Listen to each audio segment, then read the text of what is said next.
Okay, color selection, or how do we find young stars given colors and magnitudes? So here's the overview of this section. In 2004, Spitzer was a brand new telescope. And so some people did some simple theoretical models with IRAC filters, identifying, well, okay, young stars of this sort should be here, and young stars with that sort should be there. I'll show you that in a second. Based on that, plus some other early results, people expanded this early results to include some MIPS bands. And as we gathered more and more data, we started to notice patterns in where we were looking. So we could look at things in extragalactic fields, which are largely going to be lonely stars in the foreground and background galaxies, and how that compares to fields in the direction of star-forming regions. I've got slides on that. So in that process, you can start to understand where objects should fall by looking at things whose nature you already know, and then you can expand that to look for new objects. All right, so here's the early simple cuts. So Allen et al. 2004, based on their models, just drew lines in this diagram. Basically, they said, okay, here's 3.6 minus 4.5 versus 5.8 minus 8. We're going to draw a box in this diagram. And if it falls in this box, we're going to call it a class 2, for example. And they did other simple, similar one diagram cuts. But if you're looking at a region around a really big star-forming region or a big field of anything, how sure can you be that any given object that happens to fall in this box is really young?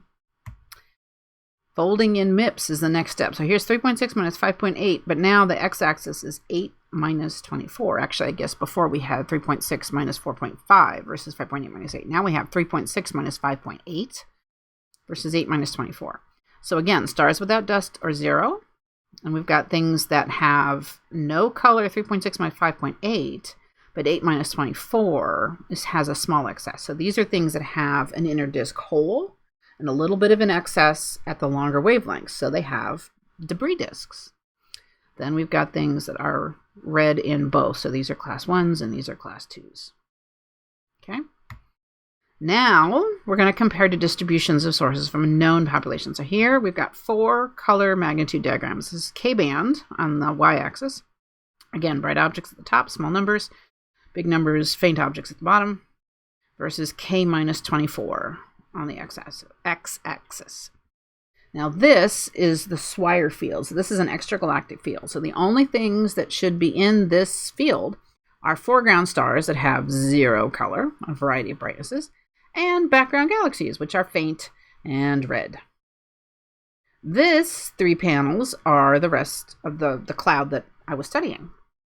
So these 2 bottom panels are 2 famous star-forming regions within this cloud, and this is the rest of the cloud. You can see without even trying too hard that the distribution of sources in these 3 panels is demonstrably different than that in the extragalactic field. We do have some things that look like stars, to be sure. Those are the gray dots here, and they're the ones that have 0 color and a variety of brightnesses.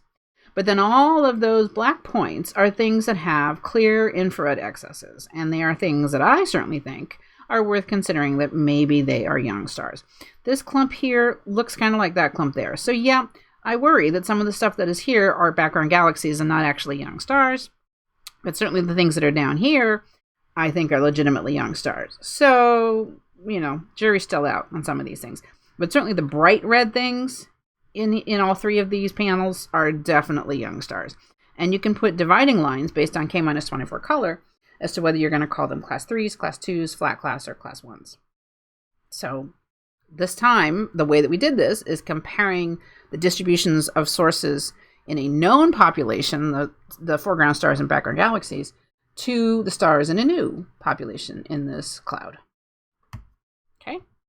Now, what color selection you might use depends on what you're looking for, because if you're looking for high mass stars, you're going to use different colors than low mass stars. Where you're looking, because it depends on whether you're looking for older stars or younger stars and how packed in the stars are, but also the very practical considerations of what data you have, right? If you don't have Spitzer data, you can't use Spitzer colors, right?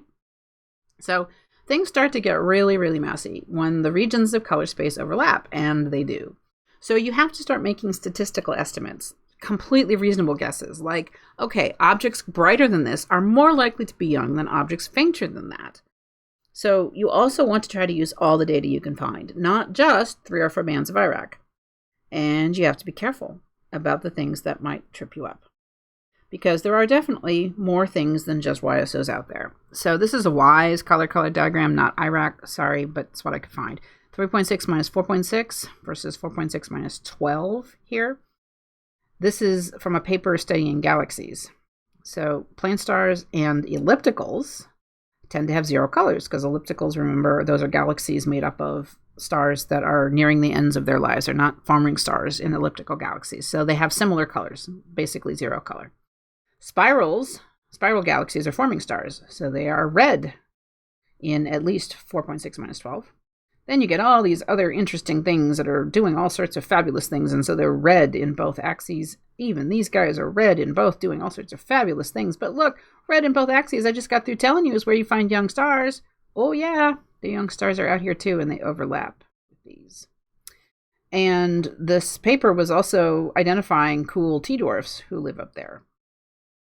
So yeah, it depends on where you're looking and what you might, and you have to worry about what the contaminants might be. So for any given chunk of sky, if you just pick one at random, there could be a lot of things there. So these plots are deliberately meant to be overwhelming and dense. I'm not planning for you to understand absolutely everything here, but let's call out some highlights. These are IRAC and MIPS diagrams. So we've got 5.8 minus 8 specified Vega magnitudes, 3.6 minus 4.5 Vega, but then they've also provided 5.8 minus 8 AB and 3.6 minus 4.5 AB on the other axis. Then we've got all of these colors and symbols showing you all sorts of different things out there. Asteroids, brown dwarfs, white dwarfs, YSOs, AGB stars, which are asymptotic giant branch stars, stars that are dying, planetary nebulae, galaxies, AGN, quasars, all sorts of things out there. Here's slightly different parameter space, 3.6 minus 5.8 versus 8 minus 24. Again, tons of things out there, all overlapping. So it's a puzzle, and you have to worry about what the contaminants are. So this paper is, again, from a journal article that was, in this particular case, trying to study star formation in AFGL 490. They're using IRAS colors here. Look, 25 minus 60 versus 12 minus 25.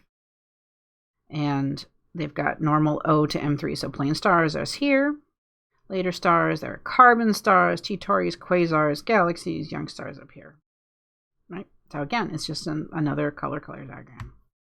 So when you're looking for stars, young stars, you want to use data from as many bands as possible. So you're going to want to employ color cuts in more than one diagram, ideally.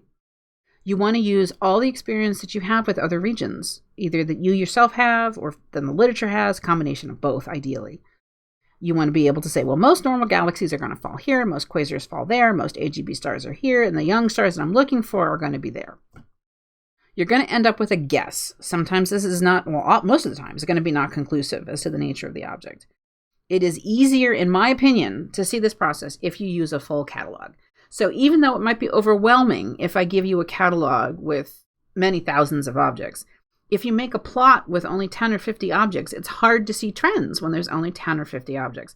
But if I give you a catalog with 30,000 objects and have you make a plot, then it'll be really, really obvious which ones are different, which sources are different. You'll be able to tell, oh, almost everything in this region is here, and these are the outliers. That's why sometimes I'm going to give you a catalog which is big, and it'll make it easier to find the outliers. So the color cuts that I've explained above are pretty simple. They're usually just one part of one diagram. When you want to use more data, you get many more diagrams and many more equations and more statements, if-then statements. If it passes this test but fails that one. And so just simply bookkeeping this can be a challenge, especially if you're stuck with Excel to keep track. And remember, of course, that equations that look complicated sometimes turn out to be simple. So if you pause the movie and copy this and Google it, you'll see something interesting. Both the Gudemuth and Koenig methods, which we'll talk about in the next chapter, they have similar, apparently complicated sets of equations, but they're just describing line segments. They're not complicated at all. They're just line segments in various color, and color magnitude spaces. Just sit down and work through a few, even if it's just a pencil and paper. If you don't want to use Excel, It's not so bad. It just looks bad. It's really not bad at all. So when you're doing real color culling, you want to measure the properties of each object in all the available bands that you can. You want to choose objects you know and objects that you don't. You might need to obtain objects you know from the literature or a different star forming region. I mean, there's catalogs of known young stars that I can give you or that you can get from the literature.